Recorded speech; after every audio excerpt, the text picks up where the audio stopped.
Great Zimbabwe, a name that conjures up images of ancient stone ruins, lost civilizations, and a history that remains cloaked in mystery. For centuries, the towering stone structures of Great Zimbabwe have stood as silent witnesses to a forgotten past, their origins and purpose debated by scholars, historians, and archaeologists. The site is located in the southeastern highlands of present-day Zimbabwe, and it has fascinated researchers since it was first discovered in the late 19th century. Yet, despite the extensive study it has undergone, the true story behind Great Zimbabwe is still largely unknown. The mystery surrounding Great Zimbabwe is not just about its age or its construction, but also about its significance. For a long time, the prevailing belief in Western academia was that such advanced structures could not have been built by Africans. The idea that an African civilization could have developed the knowledge and skills necessary to build a city of such grandeur was dismissed by colonial scholars, who attributed the ruins to foreigners, perhaps even ancient Egyptians or Phoenicians. These Eurocentric theories persisted for decades, reinforcing the idea that Africa had no significant historical contributions of its own.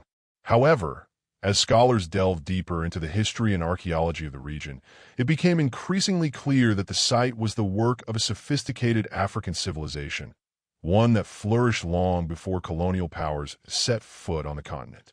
Great Zimbabwe is perhaps most famous for its stone walls, which are unlike anything else in sub-Saharan Africa. The most iconic of these structures is the Great Enclosure, a massive wall that encloses a circular courtyard, standing as high as 36 feet in some places. The precision and artistry with which the walls were constructed are astounding, given that the builders had no mortar to hold the stones in place. Instead, they used a technique called dry stone masonry, in which stones were carefully shaped and fitted together without the use of mortar or other binding agents.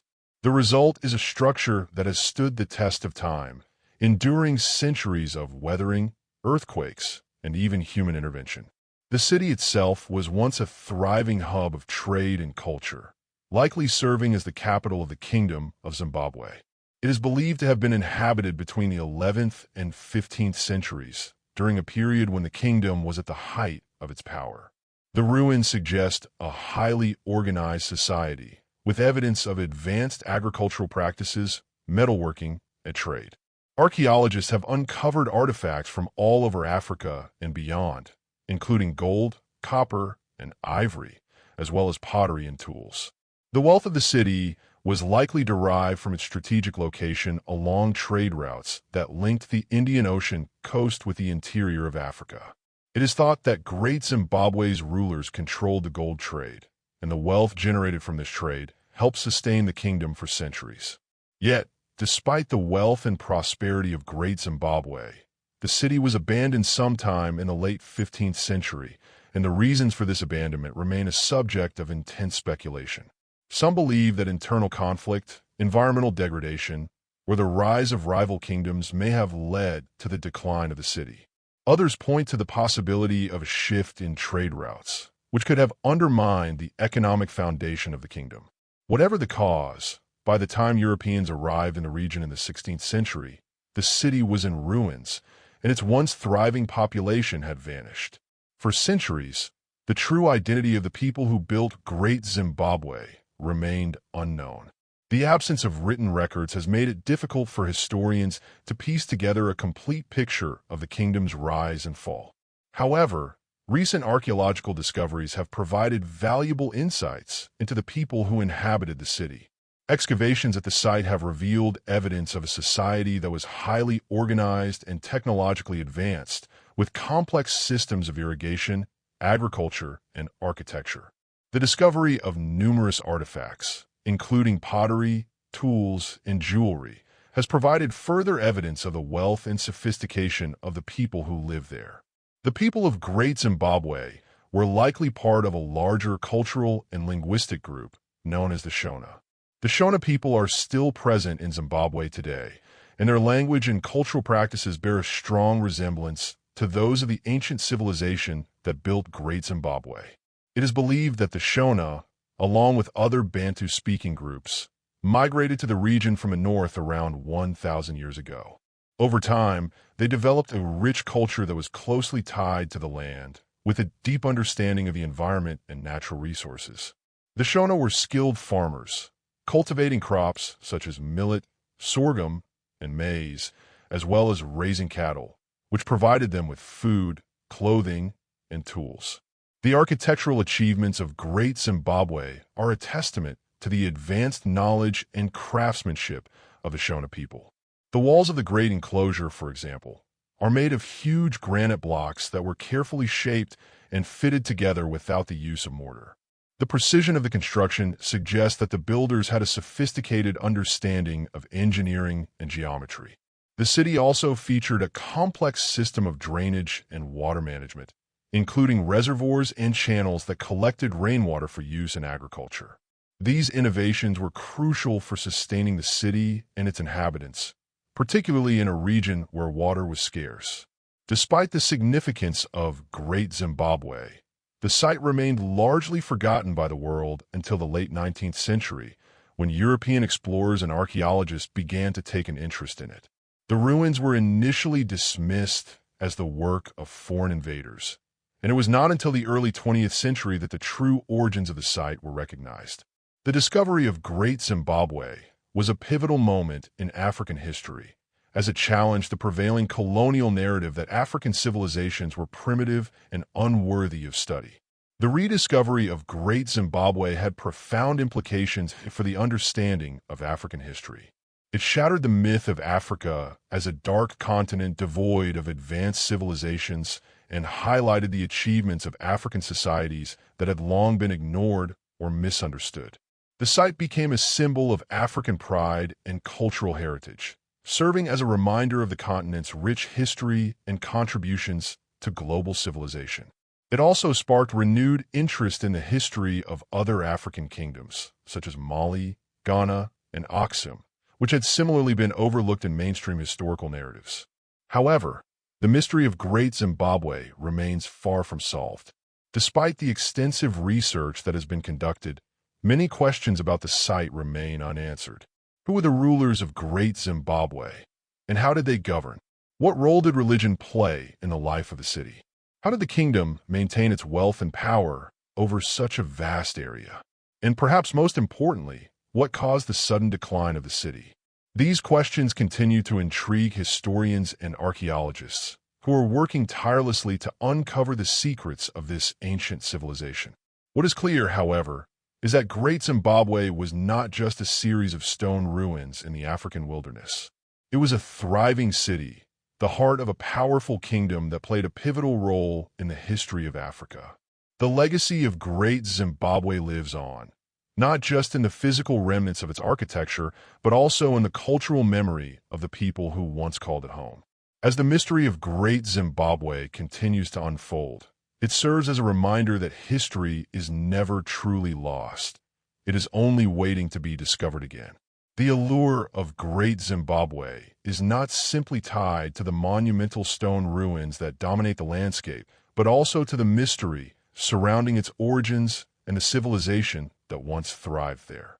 For centuries, historians and archaeologists have attempted to unravel the secrets of this lost empire.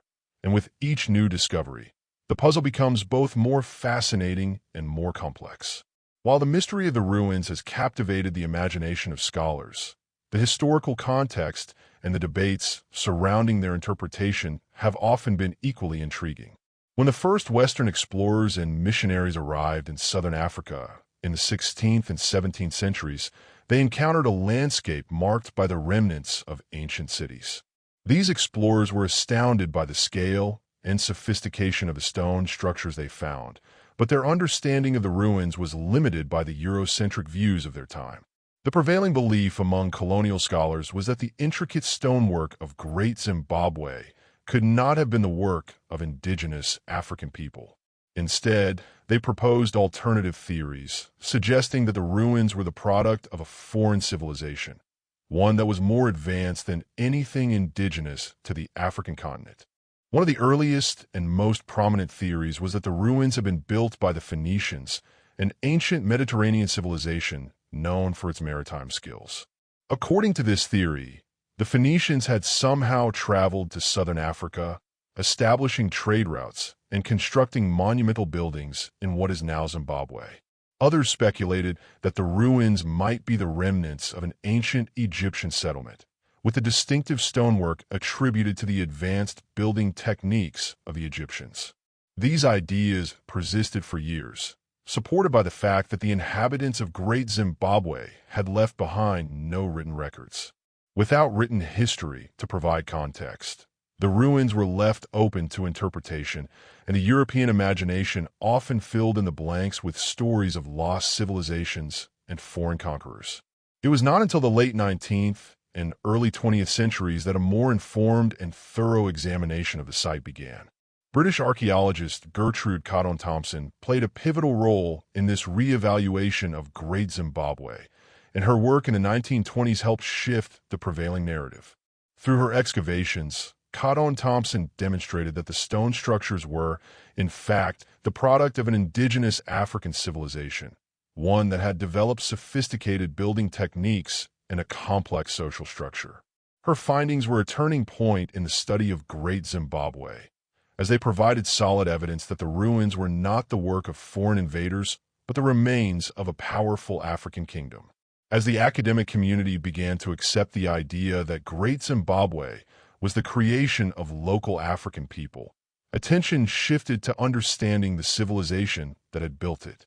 Scholars sought to answer fundamental questions. Who were the people who constructed such an impressive city? How did they come to power?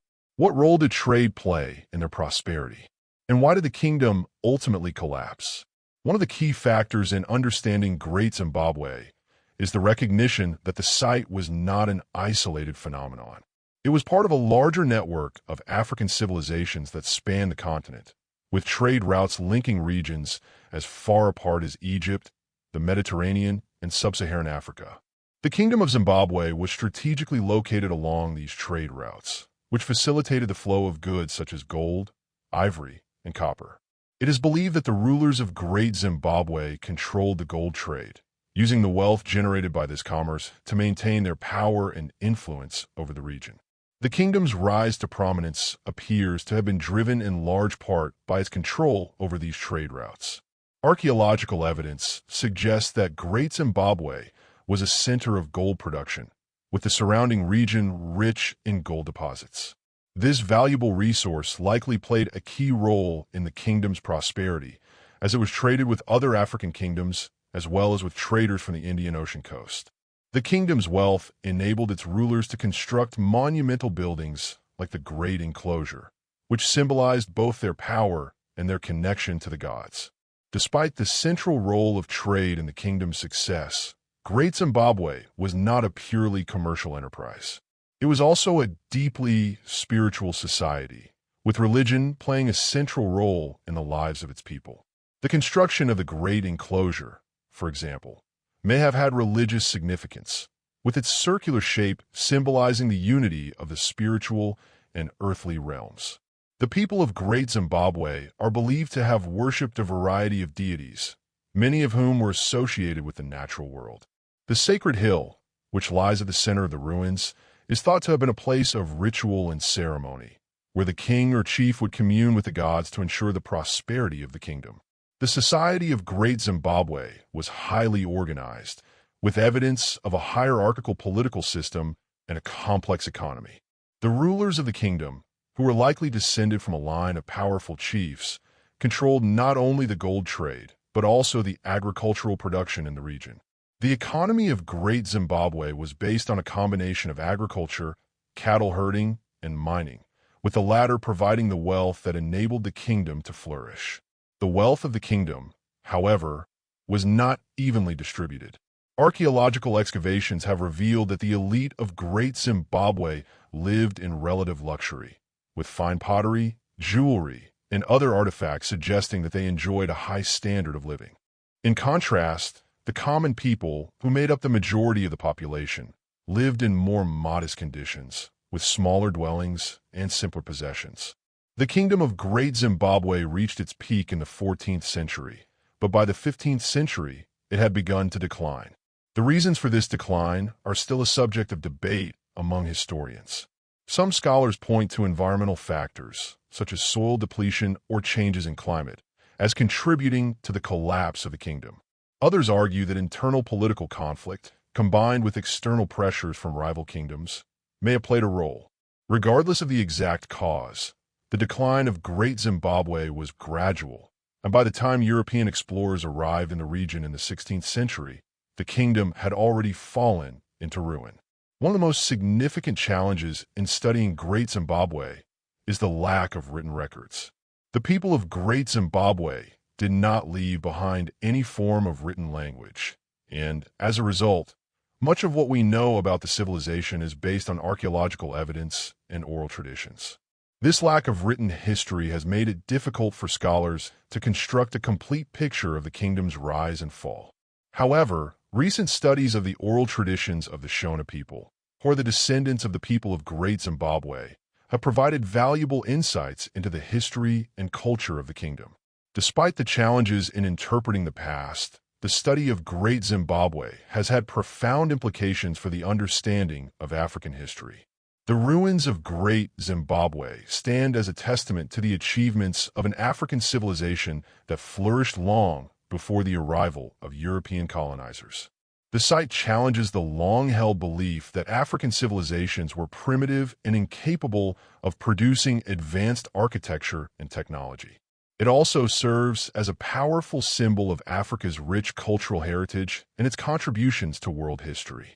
In the end, the story of Great Zimbabwe is one of resilience, ingenuity, and cultural pride. It is a story that continues to unfold as new discoveries are made and old assumptions are challenged. The ruins of Great Zimbabwe may be silent, but they speak volumes about the greatness of the civilization that once called the site home. As scholars continue to study the remains of this ancient empire, they are not just uncovering the past, they are reawakening the legacy of a civilization that deserves to be remembered. The story of Great Zimbabwe is more than just a tale of stone walls and lost grandeur. It is the story of a complex society that reached its zenith at a time when much of the world was still in the early stages of state formation. The ruins, with their towering walls and intricate designs, are not only a testament to the architectural brilliance of the people who built them, but also a window into the socio-political and economic systems that allowed the kingdom to thrive for centuries.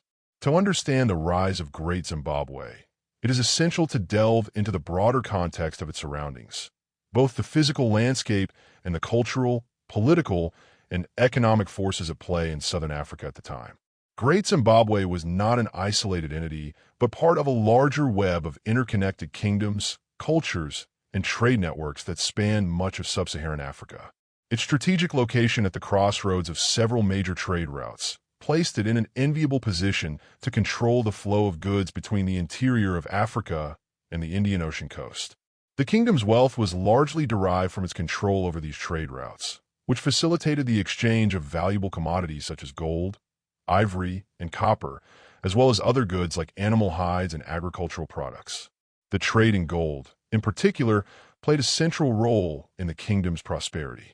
Great Zimbabwe's rulers were able to command vast resources due to their monopoly over the gold-producing regions in the area, making it a key player in the regional and even international economy. As a result, Great Zimbabwe's rise was closely tied to the broader economic dynamics of the region.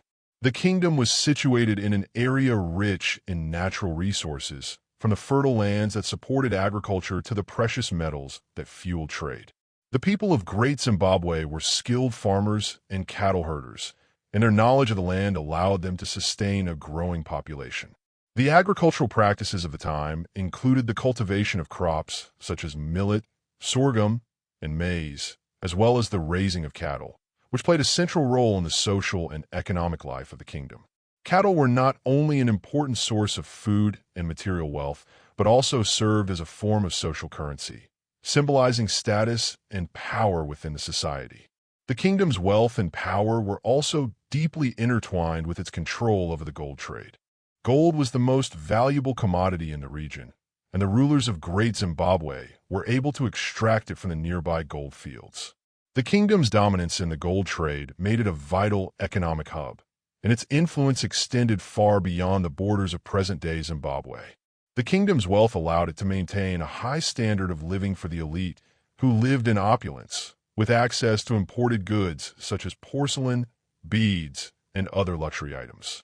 The rulers of Great Zimbabwe, who were likely descended from powerful chieftains, used their wealth to solidify their political power and to legitimize their rule through the construction of monumental buildings like the Great Enclosure and the Hill Complex. At the heart of the kingdom's political system was a highly structured and hierarchical society. The rulers of Great Zimbabwe, likely kings or chiefs, were at the top of the social ladder, their authority reinforced by their control over the kingdom's wealth and resources.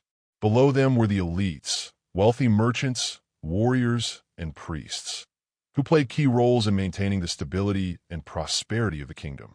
The common people, who made up the majority of the population, worked the land, herded cattle, and engaged in trade. Although the common people had limited access to wealth and luxury, they played an essential role in sustaining the kingdom's economy through their labor. One of the most striking features of Great Zimbabwe is its impressive architecture, particularly the drystone masonry used to construct the city's walls and buildings. The most famous of these structures is the Great Enclosure, which features walls that are up to 36 feet high and up to 16 feet thick in places. The walls are made of massive granite stones, carefully shaped and fitted together without the use of mortar. The precision and craftsmanship of these structures suggest a society that possessed advanced knowledge of engineering and construction techniques. The Great Enclosure was likely a royal complex, housing the elite members of the society and serving as a symbol of the kingdom's power and prestige. The site also included smaller buildings, including residential structures and a number of shrines, suggesting that the kingdom had a complex religious life. The religious practices of Great Zimbabwe are not fully understood, but it is believed that the people of the kingdom worshipped a variety of deities, many of whom were associated with nature and land. The hill complex, a prominent feature of the site, is thought to have had religious significance, possibly serving as a place of ritual and worship. The circular shape of the Great Enclosure may also have been symbolic, representing the cyclical nature of life and the unity between the spiritual and physical worlds. The king, as the central figure of the kingdom, likely served as both a political and religious leader, acting as an intermediary between the gods and the people. Despite the wealth and power of Great Zimbabwe, the kingdom's rise was not without challenges. The internal dynamics of the kingdom were complicated by competing interests, and it is likely that rival factions vied for power within the society. Furthermore, the kingdom's position at the center of lucrative trade routes meant that it was subject to external pressures from other powerful kingdoms and empires in the region. As Great Zimbabwe prospered, its influence grew, but so did the envy and competition from neighboring states. The rise of new trade routes and the shifting balance of power in the region would eventually contribute to the kingdom's decline. The decline of Great Zimbabwe is often attributed to a combination of internal and external factors. As the kingdom's wealth grew, so did its political and social complexities. The elite class, living in luxury, grew increasingly disconnected from the common people, leading to tensions within the society. Environmental degradation also played a role in the kingdom's decline. The overuse of land and the depletion of natural resources, including the destruction of forests for construction and firewood, may have contributed to soil erosion and a decline in agricultural productivity. This environmental strain could have undermined the kingdom's ability to support its growing population, further exacerbating the pressures on the social and political system. Externally, the changing dynamics of trade routes may have played a role in the kingdom's collapse. As the Portuguese established trading posts along the East African coast in the late 15th century, new maritime routes began to emerge, bypassing Great Zimbabwe in favor of coastal trade. The decline of the gold trade, combined with the increasing competition from other kingdoms, may have weakened Great Zimbabwe's political and economic base. These external pressures, combined with internal discontent and environmental challenges, likely led to the eventual abandonment of the city. The decline of Great Zimbabwe did not happen overnight, and its gradual fall is indicative of the complex forces that shaped the history of the kingdom. It is clear that the civilization that built Great Zimbabwe was not one of sudden rise and sudden fall, but rather a society that adapted to changing circumstances over time.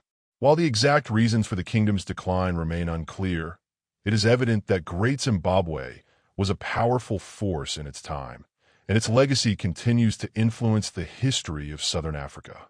In the years following the kingdom's collapse, the ruins of Great Zimbabwe would be left largely forgotten, with its once thriving city reduced to a series of crumbling stone structures. It was not until the late 19th century that European explorers began to rediscover the site, and even then, the true origins of the ruins were subject to various theories and misconceptions. Yet, despite the passing of centuries, the story of Great Zimbabwe remains an important chapter in African history. The kingdom's legacy, its achievements, and its contributions to the cultural and political landscape of Africa endure, offering a glimpse into a time when Africa was at the center of global trade, knowledge, and power. Today, Great Zimbabwe stands not only as a symbol of the past, but also as a reminder of the resilience of African civilizations. The ruins of the city, though weathered and worn, continue to tell the story of a kingdom that once dominated the region and shaped the history of an entire continent. The decline of Great Zimbabwe marks one of the most intriguing and complex chapters in the history of southern Africa. The ruins of the once great kingdom are silent witnesses to the changing tides of power, the rise and fall of a civilization that had flourished for centuries, only to be abandoned seemingly overnight.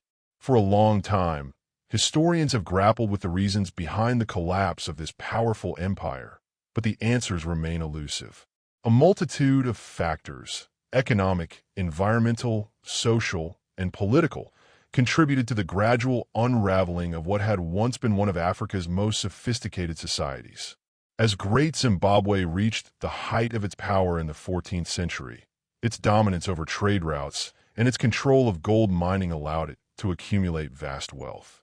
The kingdom's rulers, benefiting from the prosperity brought about by these resources, were able to construct monumental buildings, including the Great Enclosure and the Hill Complex, symbols of their political and spiritual authority. These structures were not merely architectural feats. They were physical manifestations of the wealth and power of the elite. The kingdom's flourishing economy was based on the trade of gold, ivory, and copper, as well as cattle and agricultural products. The people of Great Zimbabwe were skilled farmers, cattle herders, and craftsmen, and their knowledge of the land allowed them to thrive in a region where the climate could be harsh and unpredictable. Yet, despite the kingdom's wealth and technological achievements, the forces that had sustained it for so long began to unravel. The first cracks in the kingdom's prosperity began to appear in the late 14th century, when the once thriving trade routes started to shift. As Portuguese explorers and traders began to establish a foothold along the East African coast, the Indian Ocean trade routes that had been so vital to Great Zimbabwe's success began to change. The rise of coastal trade diminished the kingdom's influence over the gold trade, as traders bypassed the interior in favor of maritime routes. This shift in the flow of commerce dealt a devastating blow to Great Zimbabwe's economy, which had relied heavily on its control over gold and other trade goods. The kingdom's once central position in the regional trade network was diminished, and its economy began to falter. At the same time, environmental factors played a significant role in the decline of Great Zimbabwe. As the population grew and the demands of urbanization increased, the land around the city began to feel the strain. Deforestation, caused by the need for firewood, construction materials, and agricultural expansion, led to soil erosion and a decline in agricultural productivity. The fertile soils that had once sustained the kingdom began to lose their ability to produce food, and this environmental degradation contributed to food shortages and economic instability. The inhabitants of Great Zimbabwe, who had relied on the land for sustenance, found themselves facing increasing challenges as the resources around them became scarcer. These environmental pressures were compounded by internal social and political tensions. The hierarchical structure of the kingdom, with its ruling elite enjoying immense wealth and power, may have created divisions between the rulers and the common people. As the elite lived in luxury, their disconnect from the struggles of the wider population may have led to dissatisfaction and unrest. The wealth accumulated from trade and resource extraction was not evenly distributed, and the elite's opulent lifestyles were in stark contrast to the conditions faced by ordinary citizens. This disparity may have undermined the cohesion of the society, weakening the political and social fabric of the kingdom. In times of stress, whether economic, environmental, or political, societies are particularly vulnerable to internal division, and Great Zimbabwe was no exception. Rivalries between the elites and the emergence of competing factions likely played a role in the kingdom's decline. The rulers of Great Zimbabwe were not immune to the same internal struggles for power that affect all complex societies. As the kingdom's economic base began to erode, the competition for resources may have sparked conflict among the elite. This internal fragmentation would have made it harder for the kingdom to respond effectively to external challenges, including pressure from neighboring states and the changing dynamics of regional trade. In addition, there is evidence that the kingdom's political structure may have become increasingly decentralized, with local chiefs and leaders growing more independent and less willing to acknowledge the authority of the central monarchy. External pressures also contributed to the downfall of Great Zimbabwe. As the kingdom weakened economically and politically, neighboring kingdoms began to exert greater influence.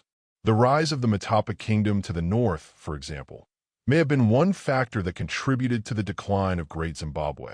The Matapa kingdom controlled many of the same trade routes and gold resources, and as it grew in power, it could have siphoned off wealth and trade from Great Zimbabwe. Additionally, as European powers, first the Portuguese and later others, began to establish trading posts along the coast, the traditional power structures in the interior began to face greater challenges. The arrival of the Portuguese, in particular, altered the dynamics of trade and diplomacy in the region, further undermining the standing of Great Zimbabwe. By the early 15th century, it became clear that the kingdom was in decline. The great city of Great Zimbabwe, once bustling with activity and commerce, began to empty out. As the elite sought new sources of wealth and power, they likely migrated to other regions, leaving the city to fall into disrepair. The once thriving city, with its monumental walls and carefully constructed buildings, began to crumble. The complex social and political systems that had supported the kingdom started to disintegrate, and the city, once a symbol of grandeur, became little more than a ghost town. As the elite abandoned the city, the population dwindled, and the once vibrant center of power became nothing more than a ruin. The process of abandonment, however, was not sudden. It was a gradual decline, a slow unraveling of a once great civilization. The people of Great Zimbabwe did not simply disappear. They likely dispersed into surrounding regions, either seeking new opportunities in neighboring kingdoms or integrating into emerging polities like the Matapa Kingdom. The decline of Great Zimbabwe was not a single event, but a prolonged period of economic, environmental, and social change. As the city was abandoned, the political center shifted and the power structures of the region evolved. While the decline of Great Zimbabwe is often associated with the abandonment of the city itself, it is important to recognize that the influence of the kingdom did not vanish entirely. The legacy of Great Zimbabwe continued to resonate in the surrounding regions, particularly in the form of its architectural style and its cultural practices. The stone buildings and the dry stone masonry techniques that characterized Great Zimbabwe influenced the construction of subsequent structures in the region. The kingdom's wealth, based on the control of trade routes and resources, left a lasting imprint on the region's economy. Even as the city itself crumbled, the legacy of Great Zimbabwe lived on in the traditions and practices of the people who had once called it home. Great Zimbabwe's decline remains a subject of intense academic debate. Was it the result of a single catastrophic event, or was it the culmination of multiple interconnected factors? Environmental degradation, internal strife, the shifting of trade routes, and external pressures all played a role in the kingdom's gradual downfall. Yet, despite the mystery surrounding its collapse, there is no doubt that Great Zimbabwe's legacy continues to resonate today. The ruins of the city stand as a testament to the ingenuity and resilience of the people who built it, and they continue to inspire awe and wonder for all who visit. The decline of Great Zimbabwe, though tragic, is not the end of its story. It is a reminder of the complexities of history, the forces that shape civilizations, and the impermanence of even the most powerful empires. As the dust settled on the ruins of Great Zimbabwe, the once thriving kingdom that had left an indelible mark on the landscape of southern Africa became a distant memory, overshadowed by the growing power of its neighbors and the looming presence of colonial forces. The decline of Great Zimbabwe did not mean the disappearance of its people or its influence. However, the fragments of its past, its monumental stone walls, its complex political structure, its role in regional trade, left a lasting legacy that would continue to shape the course of African history for centuries to come. While the physical site of Great Zimbabwe faded into the background, the culture and traditions it represented endured, quietly influencing the future of the region long after the kingdom's collapse. The political and social landscape that emerged after the fall of Great Zimbabwe was dominated by the rise of the Matapa Kingdom. Located to the north of Great Zimbabwe, the Matapa Kingdom came to control many of the same trade routes and gold resources that had once belonged to its predecessor. In the wake of Great Zimbabwe's decline, the Matapa Kingdom expanded its influence over the region, gradually asserting its dominance in the economic and political spheres. The shift in power was not an abrupt one, but rather a slow transition as the people who had once lived in Great Zimbabwe either moved to the north or integrated into the growing Matapa Kingdom. The fall of one kingdom gave rise to another, and the trade networks that had flourished under Great Zimbabwe continued to thrive, albeit under new rulers. The Matapa Kingdom, like its predecessor, was built on control over the valuable resources of the region, particularly gold and ivory. The kingdom was situated in a region rich in mineral resources, and its rulers capitalized on the gold trade that had made Great Zimbabwe prosperous. By the late 15th century, the Matapa Kingdom had become a powerful player in the regional economy, with its own network of trade routes linking it to the Indian Ocean and beyond. The Portuguese, who had begun establishing trading posts along the East African coast, recognized the Matapa Kingdom as a valuable ally in their quest to control the trade in gold and other commodities. The Portuguese sought to exert influence over the Matapa Kingdom, attempting to control the flow of gold and other resources through their presence on the coast. This relationship between the Portuguese and the Matapa Kingdom would set the stage for the colonial interventions that would follow in the centuries to come. While the Matapa Kingdom prospered, the remnants of Great Zimbabwe's influence continued to echo through the region. The architectural styles that had characterized Great Zimbabwe, particularly the dry stone masonry, were adopted by the people of the surrounding areas, who integrated the techniques into their own building traditions.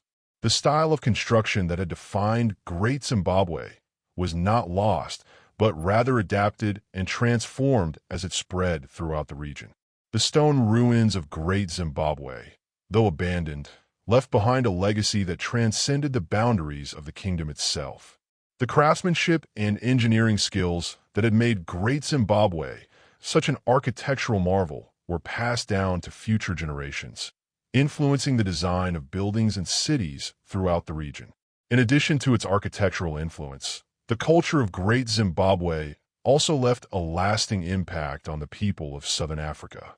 The Shona people, who were believed to have been the primary inhabitants of Great Zimbabwe, continued to shape the region's cultural and social life long after the kingdom's decline.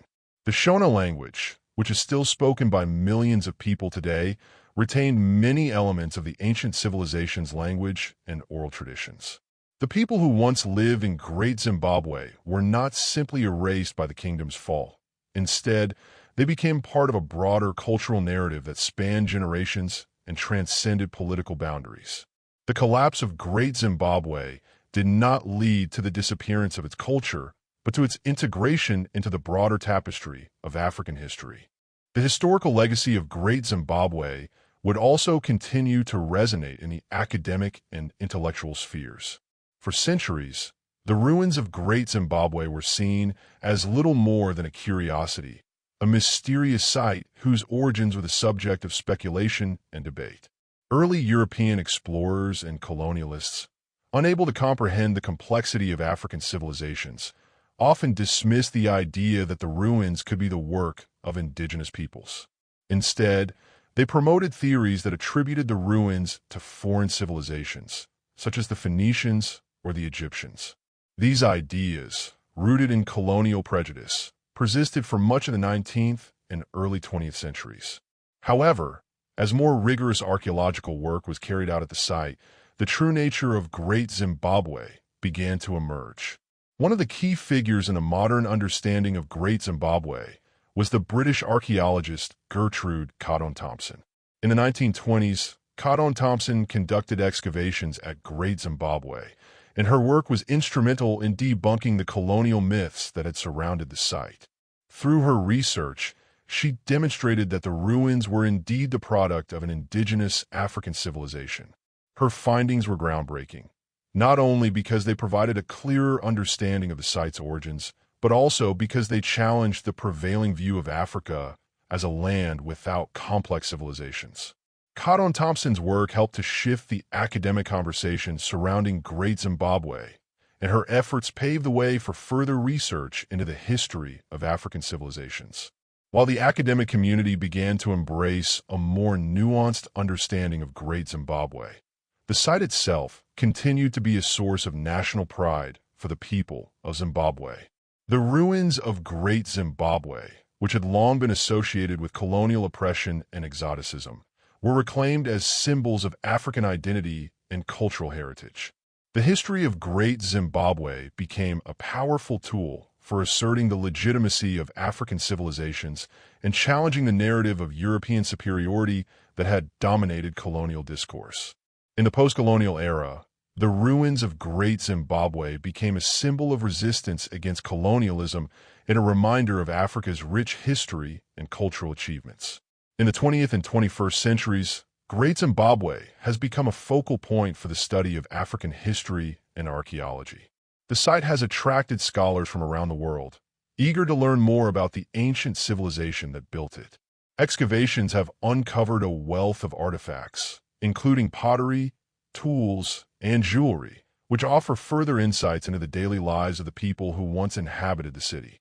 These artifacts, along with the ongoing study of the site's architecture, have allowed researchers to reconstruct a more complete picture of life in Great Zimbabwe, shedding light on the complex social, political, and economic systems that sustain the kingdom.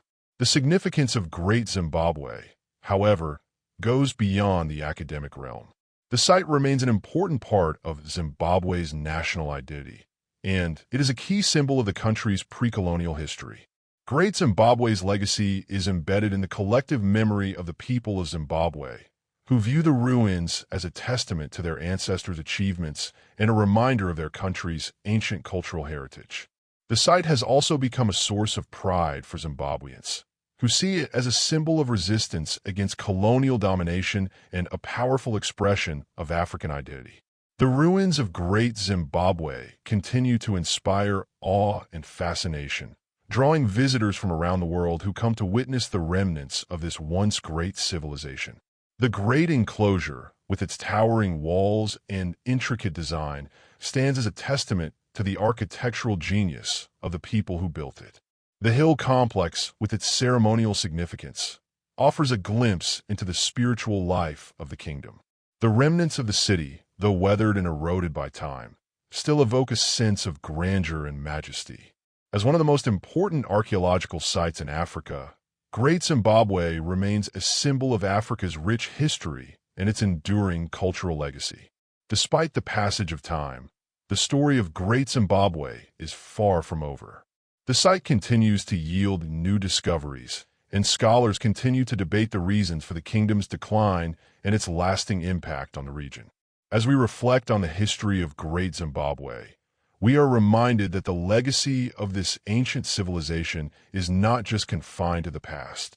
It lives on in the people of Zimbabwe and the wider African diaspora, in the language, culture, and traditions that continue to shape the present and future of the continent. Great Zimbabwe is not just a monument to the past. It is a living, breathing symbol of African resilience, ingenuity, and pride. The story of Great Zimbabwe is often told through the lens of its ruins. The imposing stone structures that rise from the southeastern highlands of present-day Zimbabwe, their walls a silent testament to a forgotten kingdom.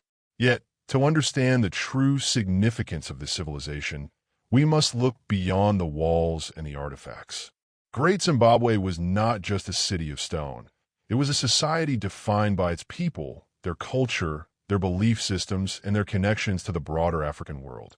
To truly appreciate the kingdom's legacy, we must delve into the daily lives of its inhabitants, the ways in which they interacted with their environment, and how their practices and values influenced the course of history. At its core, Great Zimbabwe was a kingdom shaped by its environment. The people of the kingdom were intimately connected to the land, and their survival depended on their ability to understand and adapt to the natural world. The fertile soil surrounding the city supported agriculture, and the climate, though variable, allowed for the cultivation of crops such as millet, sorghum, and maize. The kingdom's people were also skilled cattle herders, and the importance of cattle in their social, economic, and spiritual lives cannot be overstated. Cattle were not just a source of food and wealth. They were also a symbol of status, power, and prestige. In many ways, the wealth of the kingdom was measured not only in terms of gold or trade goods, but also in the size of one's herds and the quality of one's cattle. The people of Great Zimbabwe were also adept at mining, particularly gold. The surrounding region was rich in gold deposits, and the kingdom's rulers controlled the extraction and trade of this precious metal. The gold trade played a central role in the kingdom's prosperity, and it was one of the key factors that allowed Great Zimbabwe to flourish for centuries. The kingdom's control over gold mining not only brought wealth to the elite, but also connected the kingdom to the broader network of trade that spanned much of sub-Saharan Africa and beyond. The gold produced in Great Zimbabwe was traded for other valuable commodities, including ivory, copper, and luxury goods like beads and ceramics, creating a vibrant economy that benefited from its strategic position along regional trade routes. The role of trade in the kingdom's success cannot be overstated. Great Zimbabwe was situated at a crossroads of major trade routes that connected the interior of Africa to the Indian Ocean coast. This prime location allowed the kingdom to control the flow of goods between the African interior and the coastal trading posts. Traders from as far away as Arabia, India, and China made their way to the kingdom to exchange goods, and in return, the kingdom sent its gold, ivory, and copper to markets far beyond the continent. The wealth generated by this trade allowed the rulers of Great Zimbabwe to build monumental structures, like the Great Enclosure and the Hill Complex, that symbolized both their political power and their control over the kingdom's resources. Yet, despite the wealth and power of the elite, the majority of the population lived more modest lives. The common people of Great Zimbabwe were primarily engaged in agriculture, cattle herding, and craft production. They lived in smaller dwellings, often constructed from wood and thatch, and their material culture was much simpler than that of the ruling class. However, even the common people had a rich and vibrant cultural life, reflected in the artifacts they left behind. Pottery, tools, and jewelry found at the site suggest a society that valued craftsmanship and artistry, and it is clear that the people of Great Zimbabwe had a deep appreciation for beauty and form, even in their everyday objects. The social structure of Great Zimbabwe was hierarchical, with the rulers at the top, followed by the elites and the common people at the bottom. The ruling class was likely composed of a series of powerful chiefs or kings who controlled the kingdom's wealth and resources. These rulers had the power to make decisions that affected the entire kingdom, including the distribution of land, the regulation of trade, and the management of the kingdom's natural resources. Below the rulers were the elite, wealthy merchants, warriors, and priests, who played key roles in maintaining the kingdom's stability and prosperity. The elite were the ones who benefited most from the kingdom's wealth, living in large, stone houses and enjoying access to luxury goods from distant lands. The common people, though they had limited access to wealth, played a crucial role in the kingdom's economy and social structure. They were the farmers, herders, and laborers who sustained the kingdom through their work. They tended the fields, raised the cattle, and produced the goods that were essential to the survival of the kingdom. While they may not have had the same material wealth as the elite, they were deeply integrated into the social fabric of the kingdom, and their labor was essential to the kingdom's prosperity. Religion played a central role in the lives of the people of Great Zimbabwe, and it was intricately woven into the kingdom's political and social structures. The kingdom's rulers were not just political leaders. They were also religious figures believed to have a divine connection to the gods. The king or chief was seen as the intermediary between the spiritual and earthly realms, responsible for maintaining harmony between the people and the gods. The hill complex, one of the most important structures at the site, may have been a religious center where rituals and ceremonies were performed to ensure the prosperity of the kingdom. The circular shape of the great enclosure is thought to have had symbolic significance, representing the unity between the physical and spiritual worlds. Religious leaders, perhaps priests or shamans, would have been key figures in the society, helping to guide the people in their spiritual practices and ensuring that the gods were appeased.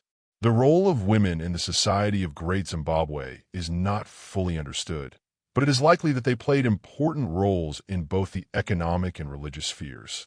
Women were responsible for domestic duties, including food preparation, pottery production, and textile weaving.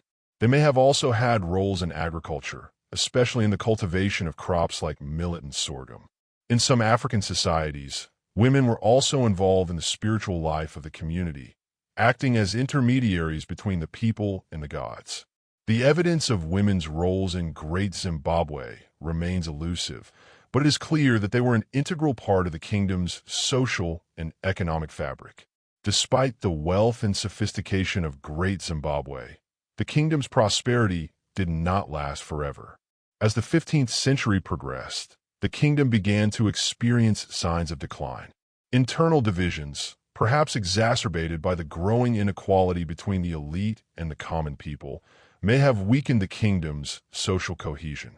The depletion of resources, particularly the overuse of land and deforestation, also likely contributed to the kingdom's decline.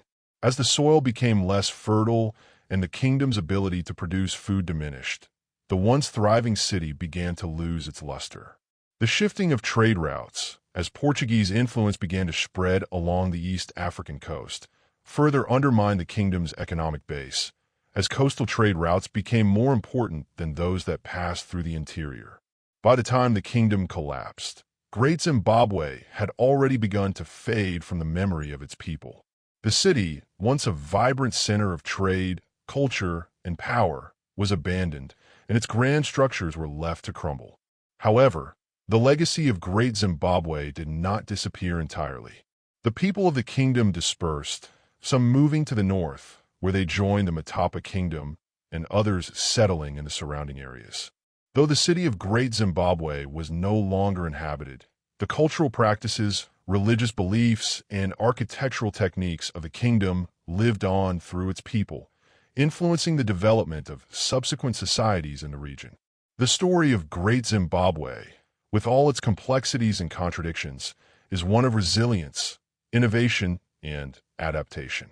The kingdom's people were able to thrive in a challenging environment, using their knowledge of the land and their skills in agriculture, trade, and craftsmanship to create a society that lasted for centuries.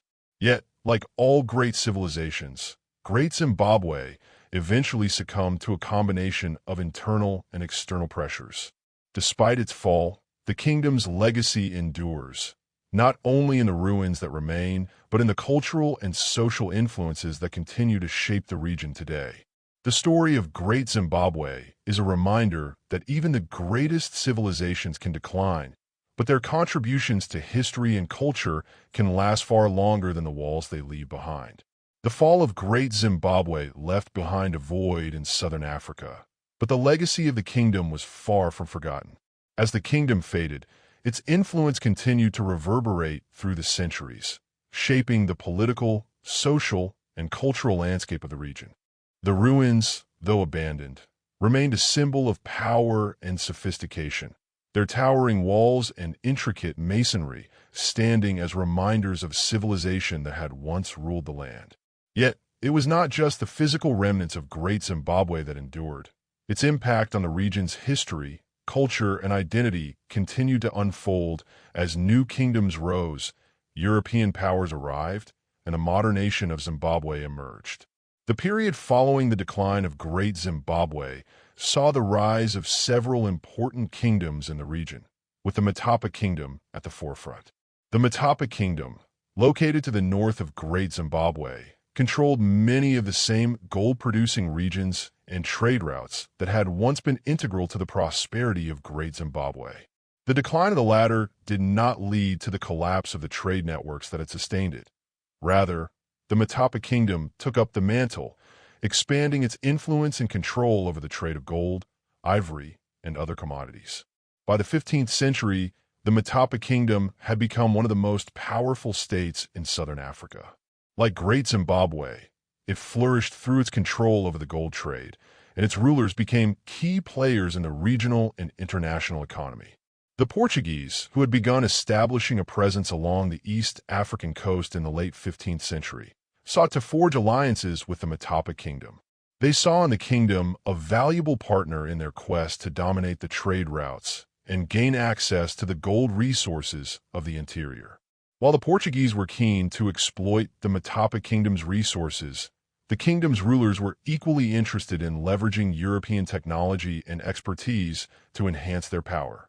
This mutually beneficial relationship, however, was fraught with tension. The Portuguese sought to impose their own system of control over the region's trade, leading to disputes with the Matapa rulers. Over time, these tensions would escalate, and the Portuguese would resort to military intervention to assert their dominance over the kingdom. But despite the Portuguese presence in the region, the Matapa Kingdom managed to maintain its independence for several centuries, continuing to control the gold trade and preserving a semblance of sovereignty in the face of European encroachment. Although the Matapa Kingdom was the direct successor of Great Zimbabwe, it was not a direct continuation of the same political structure or cultural practices. The people of Matapa, like those of Great Zimbabwe, were part of the Shona-speaking peoples, but their political systems, social structures, and religious beliefs evolved over time. The Matapa rulers, for example, were less likely to have built the monumental stone structures that characterized Great Zimbabwe. Instead, their power was rooted more in their control over gold and trade than in architectural grandeur. While the Matapa Kingdom continued to thrive, the surrounding regions were not untouched by the changing dynamics of trade and power. The rise of coastal trade routes, spurred by Portuguese exploration and colonial expansion, altered the economic landscape of southern Africa. The inland kingdoms that had once controlled trade routes to the interior found themselves increasingly sidelined as Portuguese influence spread along the coast. The Portuguese, intent on controlling the flow of goods to and from Africa, established forts and trading posts along the East African coast, gradually chipping away at the traditional power structures in the region. Despite this, the Matapa Kingdom remained a significant force in the region, and its rulers continued to assert their authority over the surrounding territories. The kingdom's control over the gold mines and trade routes ensured that it remained a valuable player in the regional economy, even as Portuguese influence grew. However, the arrival of European powers in the region would eventually have profound implications for the history of southern Africa, and the legacy of Great Zimbabwe would be caught in the wake of this transformation.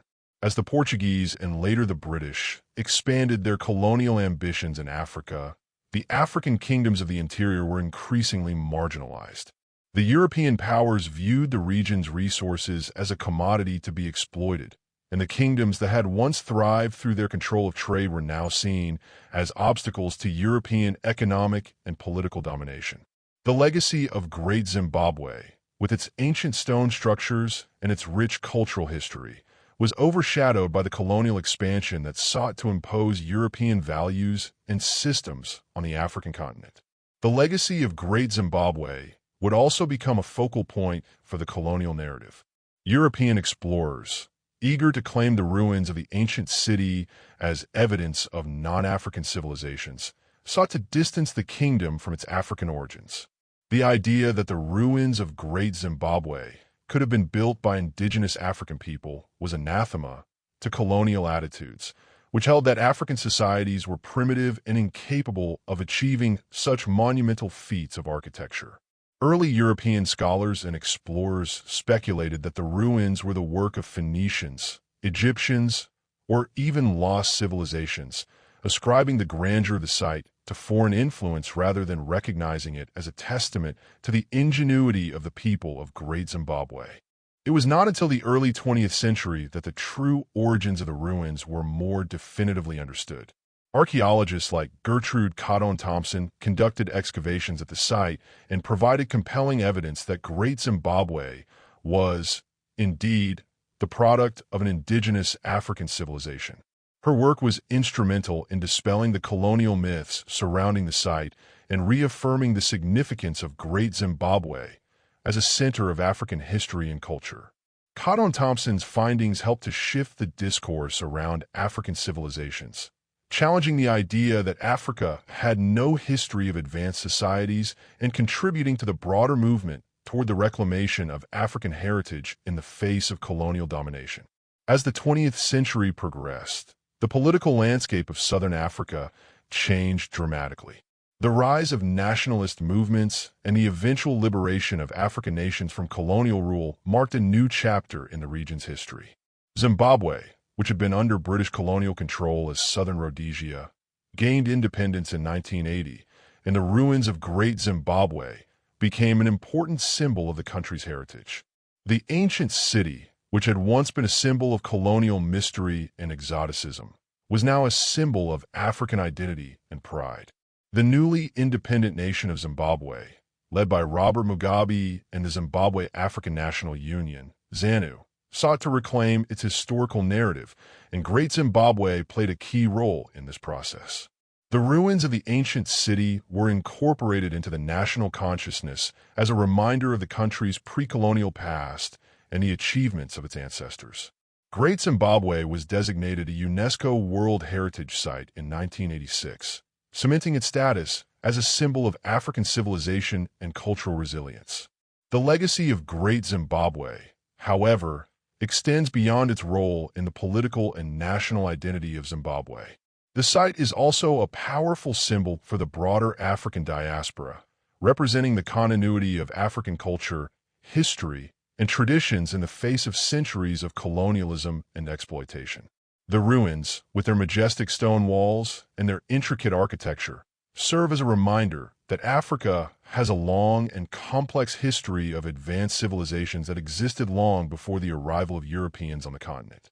Despite the many challenges faced by the people of Southern Africa, including the enduring impact of colonialism and the political struggles of the post-independence era, the legacy of Great Zimbabwe remains strong.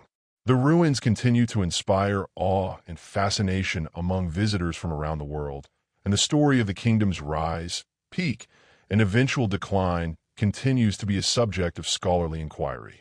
As researchers continue to study the site, new discoveries are being made that shed light on the lives of the people who once inhabited this extraordinary city. The legacy of Great Zimbabwe also lives on in the cultural practices, oral traditions, and social structures of the people who are descended from those who built the kingdom. The Shona people, who are the primary ethnic group associated with Great Zimbabwe, continue to maintain a rich cultural heritage that reflects the values, beliefs, and practices of their ancestors. The traditional arts, including pottery, sculpture, and music, remain important aspects of Shona culture, and the oral history of Great Zimbabwe continues to be passed down through generations. In the end, the story of Great Zimbabwe is one of resilience, innovation, and cultural pride. The kingdom may have fallen, but its influence has never truly disappeared. From a rise of the Matapa Kingdom to the struggles for independence in the 20th century, the legacy of Great Zimbabwe has shaped the course of Southern African history. The ruins, though silent and weathered by time, stand as a testament to the greatness of a civilization that once flourished in the heart of Africa and as a powerful symbol of Africa's enduring cultural legacy. The story of Great Zimbabwe is far from being a tale of a single civilization. It is one that intertwines with the broader history of Africa, offering insight into the dynamic and complex societies that existed across the continent long before colonialism took hold. The rise and fall of Great Zimbabwe reflect not only the fate of a single kingdom, but also the evolution of African societies over time. Its history is marked by the ebb and flow of trade, the rise of kingdoms, the development of technological and architectural skills, and the eventual arrival of external influences that reshaped the course of history.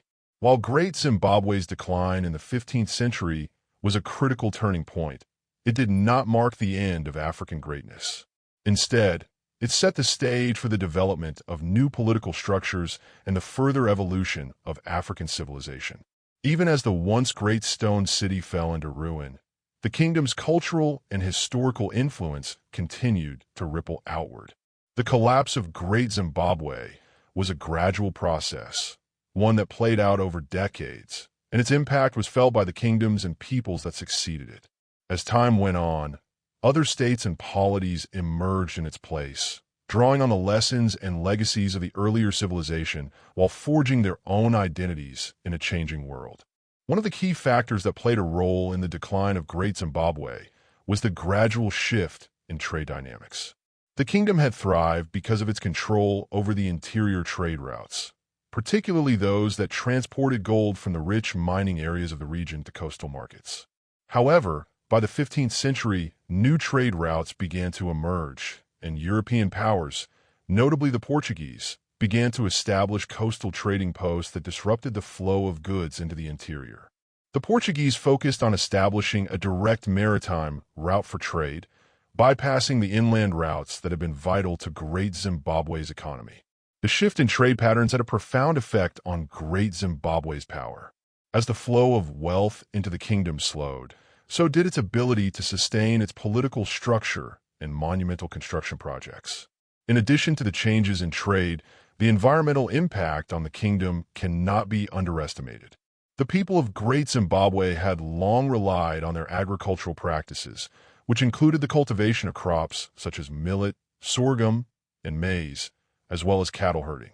As the population grew and the demands on the land increased, deforestation became a major issue. The land surrounding the kingdom was cleared for farming, grazing, and construction, and this deforestation led to soil erosion, which reduced the fertility of the soil. The degradation of the environment would have had direct consequences on the kingdom's ability to sustain itself. This environmental challenge, coupled with the loss of trade, played a central role in the eventual decline of Great Zimbabwe. At the same time, internal political dynamics were also at play. The social and political structure of Great Zimbabwe was hierarchical, with the elite enjoying significant wealth and power while the majority of the population lived in more modest circumstances. As the kingdom's resources dwindled, tensions likely arose between the ruling elite and the common people. The wealth and opulence of the elite contrasted starkly with the hardships faced by the commoners, leading to dissatisfaction and unrest. The centralization of power in the hands of the elite may have contributed to the political fragmentation of the kingdom, with local chiefs and leaders increasingly asserting their autonomy. This decentralization of power weakened the kingdom's unity, making it more vulnerable to external threats and internal divisions. The decline of Great Zimbabwe also coincided with the rise of other political entities in the region, most notably the Matapa Kingdom. Located to the north of Great Zimbabwe, The Matapa Kingdom emerged as a major player in the gold trade and took over many of the territories that had once been under Great Zimbabwe's control. The Matapa Kingdom, like its predecessor, thrived on the exploitation of the region's gold resources, and its rulers quickly adapted to the changing trade dynamics. Unlike Great Zimbabwe, the Matapa Kingdom was able to establish stronger connections with the Portuguese, who sought to control the flow of gold from the interior to the coast. The Portuguese, although initially hesitant to interfere with the internal affairs of the Matapa Kingdom, would eventually exert their influence and engage in military conflict to secure control over the gold trade. Despite this, the Matapa Kingdom managed to survive and even thrive for several more centuries, although it too would eventually succumb to the pressures of European colonialism. While the collapse of Great Zimbabwe did not spell the end of African power in the region, it did mark the beginning of a new phase in the history of Southern Africa. The legacy of the kingdom was carried forward by the people who had once inhabited it, who went on to become part of the broader social and political landscape of the region. The cultural practices, architectural styles, and technological innovations of Great Zimbabwe continued to influence subsequent generations, even as the political structures of the kingdom crumbled.